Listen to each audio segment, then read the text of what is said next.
Today we're making apple crisp, and the unique thing about this particular apple crisp is that we're going to try and use as much of the apple as possible.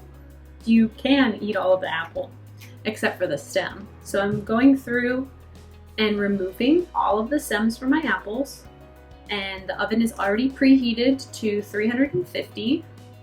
I tried to make this a zero waste, John, but then I realized I bought all the apples in the plastic bag. Oops. So I immediately failed that one, but I hope to try something like that in the future.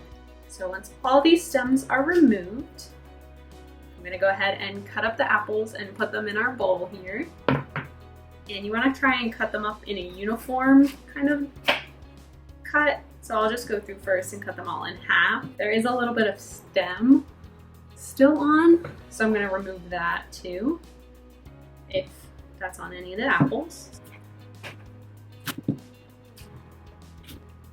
Now I think I'm gonna do like little wedges. So I'll just cut in half again.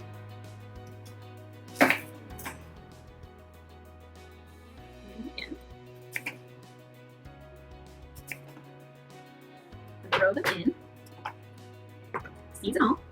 Now, a common misconception is that apple seeds will kill you. I think it's true that they do contain a small level of cyanide, but you have to eat like 500 apple seeds in order to murder someone using apple seeds versus straight up cyanide. But you didn't hear that from me. I have eaten the whole apple a couple of times, and there's some not so fun bits, like the bottom fuzzy part on some apples can be kind of tough to get through.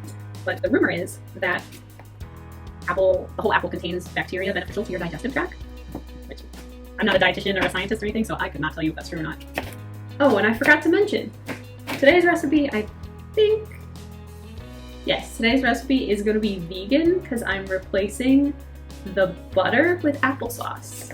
And back when I anticipated this being a zero waste video, I was like, well, I can't have the paper or plastic wrapping from the butter, but I can buy a glass jar of applesauce, and applesauce is a good substitute for butter depending on what you're cooking. And we're making an apple crisp, so like the added apple flavor is going to be perfect. Okay, so all of our apples are cut up. We're ready to add in some of our ingredients. So the first step is to mix in about half of our 1 cup of brown sugar. And I'm just gonna eyeball it because it's all going in the same place. And then I'll mix that, make sure it's well combined. And then also gonna add in a little bit of cinnamon, just because I love cinnamon in my apple crisp. Make sure that's well combined as well. Alright, so now that that's ready, we're gonna go ahead and put it in our our baking dish. So I'll put that off to the side and grab that. And we have this big casserole dish.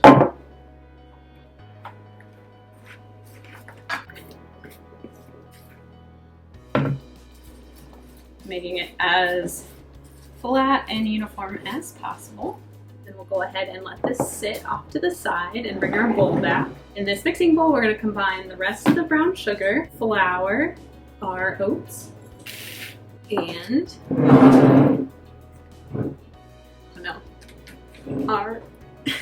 I can't get it open.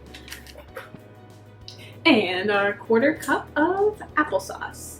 This one is unsweetened. Now we're going to mix that together. I'm gonna add in another 1/4 cup. So basically, the rule of thumb that I found was you use a 1/2 cup of applesauce to replace the butter. But I think in this case, because it's used as a binding agent, we want to use like the same amount. It wasn't quite holding together like I expected it to, but it's fine. That's why we always add more or less, depending. And then before I put it on top, I'm going to add a couple dashes of cinnamon and a pinch of salt. Then we're going to sure that's all combined. And so here's what we're working with, and we're gonna go ahead and put it on top.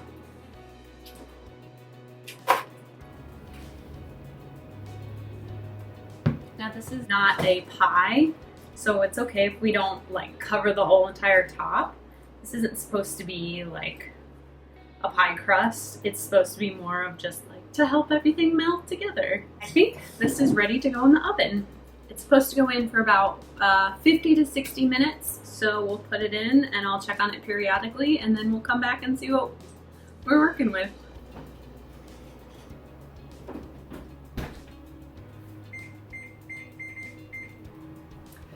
See you then. Okay, so our apple crumble has come out of the oven, and here's what we're looking at. It's really nice.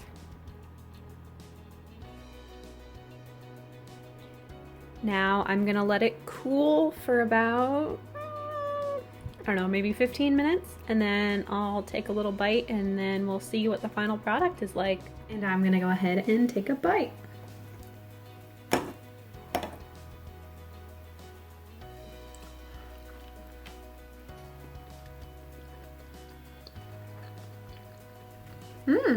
It's very good. I mean, it tastes like regular apple crisp.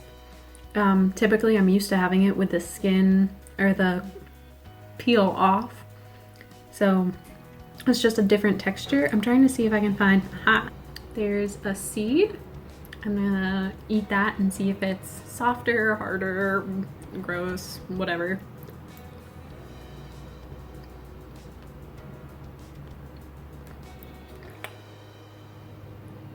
It tastes like nothing.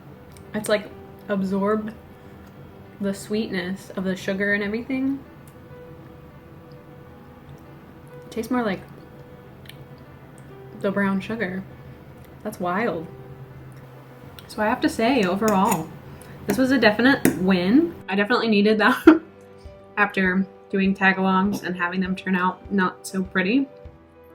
This is insane. The seeds are really good, which I was surprised. I thought it would just taste like, you know, wood or something. This was really good. So for future reference, use the whole apple. Take the stem off first, but use the whole apple, man. It's not worth throwing out all that food waste. Keep that shit in.